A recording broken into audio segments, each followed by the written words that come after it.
भाकपा माले विधायक विनोद सिंह एक और हेमंत सरकार की तारीफ की, वहीं दूसरी ओर वह सरकार पर सवाल भी खड़ा किए। सर्वप्रथम विनोद सिंह ने कहा कि इस सरकार ने जो यूनिवर्सल पेंशन स्कीम लागू किया है वह काबिले तारीफ है, लेकिन यह सरकार नियुक्तियों के मामले में फेल है। हाल में ही जेएसएससी सीजीएल के एग्जाम कैंसिल हुए, उस पर भी उन्होंने अपनी बात रखी।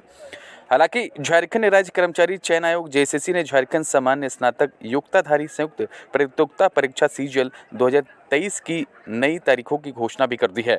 परीक्षा स्थगित किए जाने के अगले दिन ही नई तिथि की घोषणा की गई है। अब परीक्षा नए साल के पहले महीने जनवरी में ही 21 और 28 जनवरी को ली जाएगी।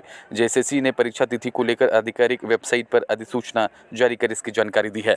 4 साल हुए हैं और 4 साल में सरकार ने कुछ मोर्चों में बेहतर काम किया है। वो चाहे यूनिवर्सल पेंशन हो, चाहे कार्ड हो, या अगर आप देखेंगे तो जिस तरीके से रघुवर सरकार में लोगों पे, आदिवासियों पे, तमाम लोगों पे केंद्रित हो रहे थे, उस पे हुआ है। लेकिन जो हम लोग बार बार कह रहे थे कि नियुक्तियों के मामले में बिल्कुल अगर कहें तो जो उम्मीदें थी वो उम्मीदें नहीं, और इसकी कई वजह हैं।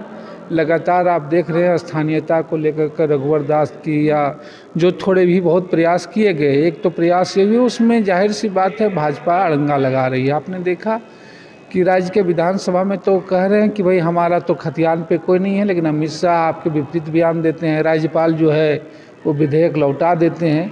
तो मुझे लग रहा है ये सरकार भी जान रही है कि भाई भारतीय जनता पार्टी रीजनिज्म यहाँ के लोगों को इश्यू को नहीं दे रही, तो सरकार को इसका वैकल्पिक उपाय देना चाहिए। और अब दिक्कत ये हो गई है कि जो एजेंसियां हैं, अभी हम लोगों ने विभिन्न परीक्षाओं में देखा, वो उनको समय पे एग्ज़ाम लेकर के देने के लिए भी जो है स्थितियां में नहीं है।